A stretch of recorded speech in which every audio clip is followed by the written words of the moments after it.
Montre-nous piste par piste. Alors piste par piste, voilà, c'est assez simple. Tu as la batterie donc, qui est décomposée. Donc là j'ai mon pied, poum poum poum poum.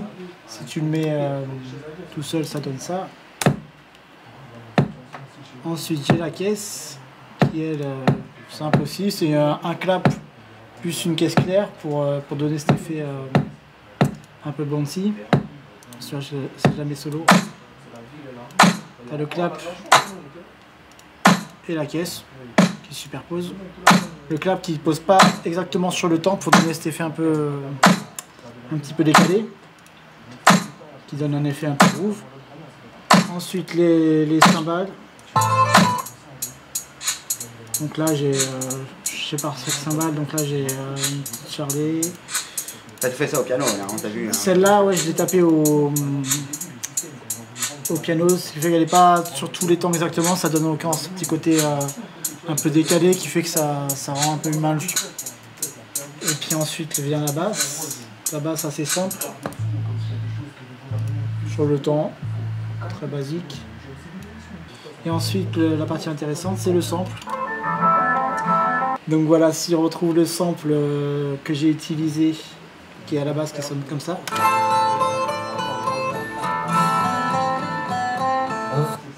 Voilà, c'est le sample.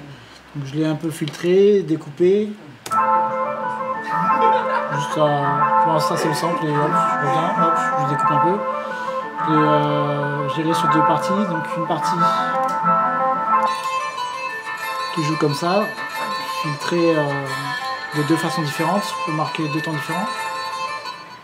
Et après il y a l'autre, le même sample mais ralenti,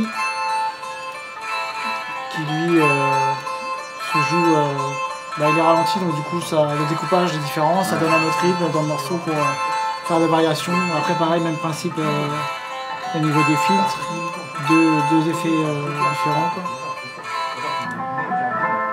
La version comme ça et la version comme ça, qui donne avec tout ça voilà. Cette partie là et cette partie là. Facile. Puis, voilà. Bah ouais, après c'est méga facile. Avec les moyens du bord. Juste pour avoir les instrus et puis poser dessus les sons. Un clavier bébé.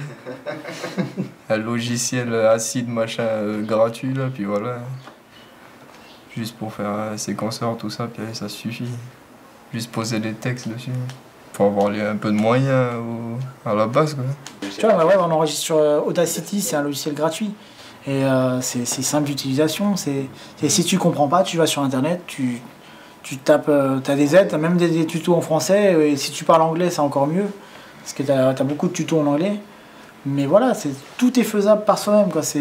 Comment t'expliques que toi justement t'es un peu le seul beatmaker en Calédonie, alors pourquoi t'es le seul à avoir le matos pour faire ça? Quand je suis arrivé ici, je faisais déjà des sons en fait. J'ai appris à faire le son à l'extérieur entre guillemets. Et j'ai appris tout seul. Après j'ai eu de la chance, c'est d'avoir été baigné assez très tôt dans l'informatique quoi. Le matériel est cher, plus cher qu'en Europe par exemple. Il y a moins de marché d'occasion, donc déjà il y a ça qui freine beaucoup. Les écoles sont pas équipées, donc on n'a pas forcément accès à l'informatique assez tôt, bien que ça commence à changer. Et puis pareil en France, tu vois, dans la ville où j'étais, j'ai appris tout seul dans mon coin parce que j'avais la chance d'avoir, c'est mon père qui m'a mis très tôt là-dedans. Mais la plupart des beatmakers dans ma ville, d'origine qui est Nevers, tu vois, donc une petite ville de province, tu vas en ville, tu as une espèce de maison de quartier pour la ville, un peu l'équivalent du Rex ici, quoi. Mais où vraiment tu as la possibilité d'apprendre à faire du son, ces choses-là. Donc du coup, il y a ça il n'y a pas que ça dans ma ville, il y en a dans d'autres villes, donc en France forcément ça se développe. Ouais. Mais ici, après, il y a aussi la culture du son, ici, n'est pas la même qu'en France. Quand je suis arrivé ici, les danseurs dansaient sur Snap, tu vois le truc. Il n'y a pas tout ce background musical qui est présent ailleurs, parce que le hip-hop ici, même s'il est assez ancien, il est arrivé par vagues, c'est venu, c'est reparti.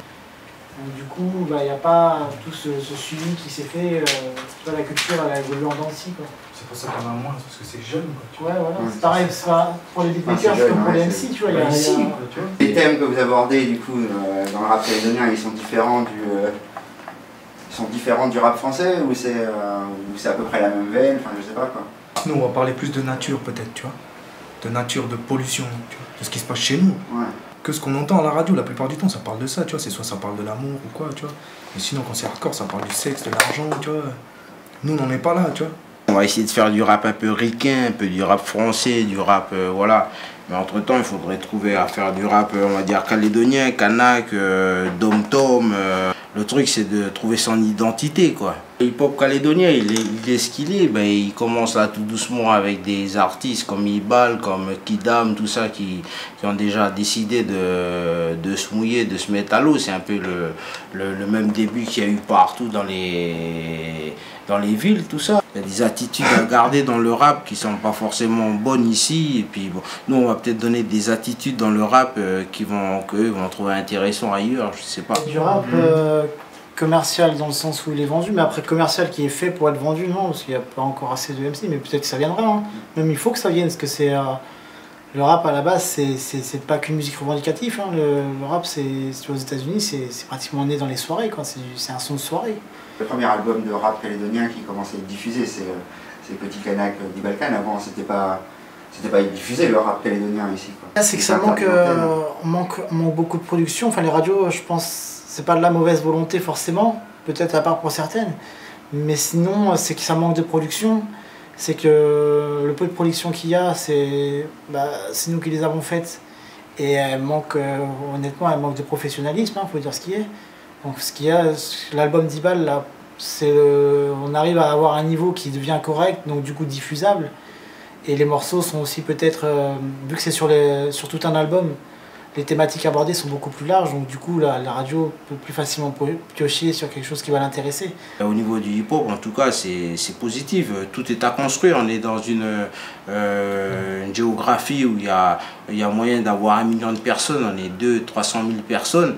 Alors si on imagine demain, dans 20 ans, on est 500 000 à 1 million, le hip-hop il aura tout à fait sa place parce que c'est une musique urbaine, c'est une musique aussi tribale aussi, parce que ça vient des fonds tribales, quoi. Hein. Les mecs étaient chercher cette philosophie dans les entités africaines pour pouvoir Zoulou, pour pouvoir appliquer ça dans, voilà, quoi.